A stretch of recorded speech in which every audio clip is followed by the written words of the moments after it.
Hello students, welcome to geography. आज हम लोग इंडियन ज्योग्राफी के अगले सेक्शन में बात करने जा रहे हैं फिजियोग्राफिक डिवीज़न ऑफ इंडिया की, या भू आकृति प्रदेश भारत के, या भूम्याकृतिक प्रदेश।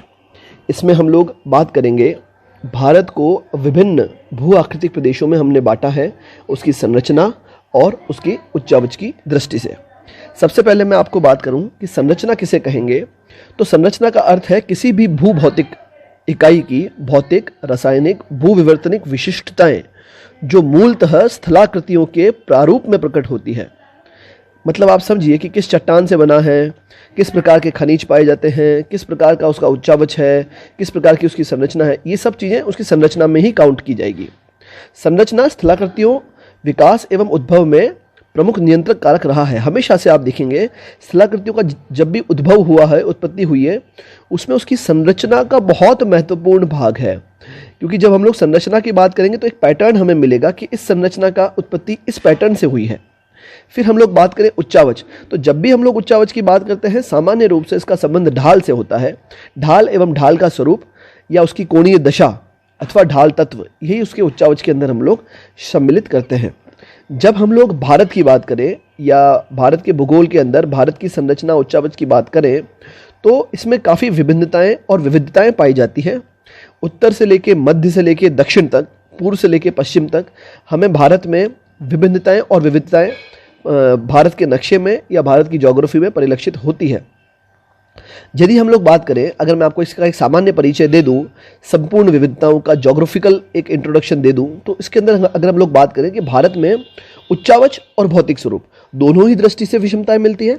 अगर एक अनुमान की बात करें तो समूचे क्षेत्रफल का लगभग 10.6% भाग पर्वतों से घिरा हुआ है, 18% भाग पहाड़ियों से और 27.7% भाग पठारों से घिरा हुआ है, 27.7%। शेष 43.2% मैदानों के रूप में पाया जाता है।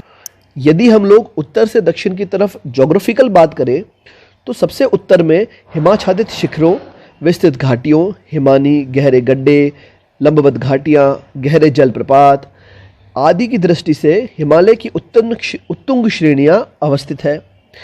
अगर हम लोग बात करें कि इसके जस्ट दक्षिण में, हिमालय के जस्ट दक्षिण के अंदर क्या पाया जाएगा, तो यहाँ पर सिंधु, गंगा, ब्रह्मपुत्र और उसकी सहायक नदियों द्वारा अपवाहित विशाल समतल और स्थलाकृति विहीन मैदान पाया जाता है।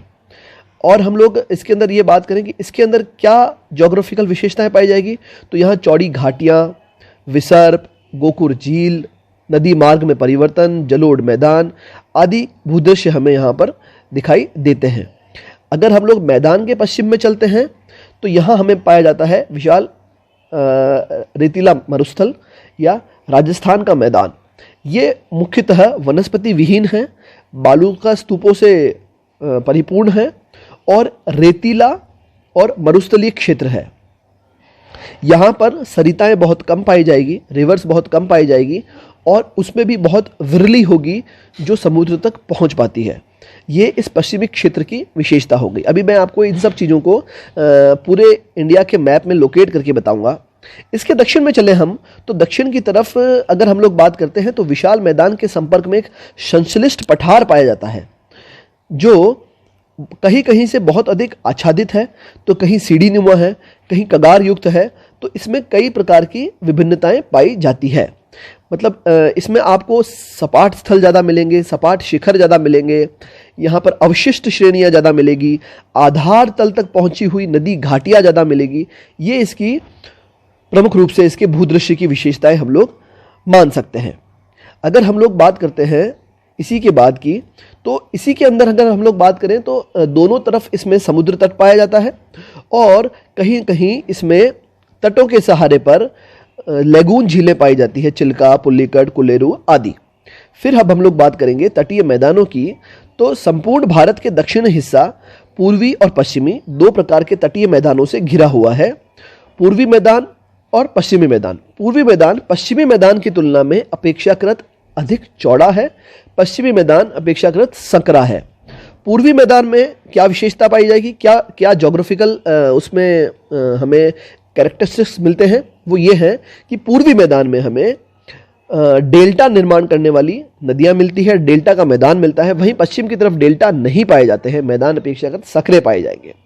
दोनों ही तरफ पूर्व में और पश्चिम में, पूर्व में बंगाल की खाड़ी में अंडमान निकोबार द्वीप समूह और पश्चिम में अरब सागर में लक्षद्वीप समूह पाए जाएंगे। अब हम लोग इसे एक बार मैप में देख लें, समझ लें, और हमें इसको समझने पर पता चलेगा कि एक भारत को वाकई में उपमहाद्वीप क्यों कहा जाता है, कि एक ही देश में इतनी धरातलीय विभिन्नता पाई जा रही है कि जब हम लोग उत्तर में देखते हैं और दक्षिण में देखते हैं तो बिल्कुल अपोजिट मिलता है।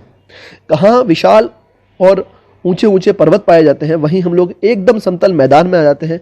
कहीं कहीं पर्वत है, कहीं पठार है, कहीं छोटी छोटी पहाड़ियां हैं, कहीं तट समूह है, कहीं एकदम मरुस्थल पाया जाएगा। तो इसी एक धरातलीय क्षेत्र में आपको सभी प्रकार के ज्योग्राफिकल विशेषताएं पाई जा रही है, इसलिए हम लोग इसे एक प्रकार का उपमहाद्वीप भी कहते हैं। हालांकि इसके पीछे कई सारे इसके सांस्कृतिक लक्षण भी विद्यमान हैं। अब मैं आपको एक बार इसके अंदर मैप में इन सब चीज़ों को दर्शाता हूँ। तो अगर हम इसे इन सभी चीज़ों को मैप में लोकेट करने का प्रयास करें तो हम लोग यहाँ देखेंगे, सबसे पहले हमने देखा था उत्तर का पर्वतीय प्रदेश जो कि यहाँ से यहाँ तक इसका विस्तार है, और इसका आगे का विस्तार अंडमान निकोबार द्वीप समूह तक भी है। मतलब अंडमान निकोबार द्वीप समूह विवर्तनिक दृष्टि से हिमालय का ही हिस्सा माना जाता है। इसके दक्षिण में हम लोग बात करें तो ये, इसी के दक्षिण में अगर हम लोग बात करेंगे तो ये गंगा सिंधु ब्रह्मपुत्र का विशाल मैदान पाया जाता है जिसका विस्तार बांग्लादेश तक है, और उत्तरी पूर्वी राज्यों से लेकर के राजस्थान के पश्चिमी हिस्से तक इस मैदान का विस्तार हम मानते हैं। इसके दक्षिण में हम लोग बात करेंगे तो यहाँ पर है आपका प्रायद्वीपीय पठार जिसका विस्तार पूर्व में, उत्तर पूर्व में तो उत्तरी पूर्वी राज्यों तक है, और दक्षिण में ये धीरे धीरे ढाल को बनाते हुए दक्षिण की तरफ जाता है। इसकी बेसिकली अगर हम लोग इसकी बात करें तो इसकी आकृति लगभग उल्टे त्रिभुजाकार है, आप देख सकते हैं इस प्रकार की इसकी आकृति है। और इसी के चारों ओर यहाँ पर आपको मिलेंगे तटीय मैदान। ये तो है पूर्वी तटीय मैदान, इधर है पश्चिमी तटीय मैदान, वेस्टर्न कोस्ट और ईस्टर्न कोस्ट। ये इन दोनों में फ़र्क है कि पूर्वी तटीय मैदान अपेक्षाकृत अधिक चौड़े हैं, पश्चिमी तटीय मैदान अपेक्षाकृत संकरे हैं। पूर्वी तटीय मैदानों में यहाँ बहने वाली नदियाँ डेल्टा बनाती है, डेल्टाई मैदानों का निर्माण करती है, जहाँ पश्चिमी तटीय मैदानों में रिवर्स या नदियाँ डेल्टा नहीं बनाती है। पूर्वी तटीय मैदान में आपको कहीं कहीं विच्छिन्न पहाड़ियाँ दिखेंगी, वहीं पश्चिमी तटीय मैदान के पूर्व की तरफ वहाँ पर आपको सतत यूँ कहें कि कंटिन्यूअस कगार नुमा श्रेणियाँ आपको मिलेगी। इसके बाद अगर हम लोग बात करें तो पूर्व की तरफ बंगाल की खाड़ी में अंडमान निकोबार द्वीप समूह, पश्चिम की ओर लक्षद्वीप समूह अरब सागर में अवस्थित है। तो अभी अब तक हमने जो देखा है, इंट्रोडक्शन जो पढ़ा है, मैप में जो हमने जिन्हें लोकेट किया है वो है सबसे पहले उत्तर का पर्वत, दूसरा विशाल मैदान, तीसरा पठारी क्षेत्र, चौथा तटीय क्षेत्र, और पांचवा हमारे द्वीप समूह। ये अभी तक हम लोगों ने इसे मैप में देखा है और इसका जस्ट जनरल इंट्रोडक्शन देखा है।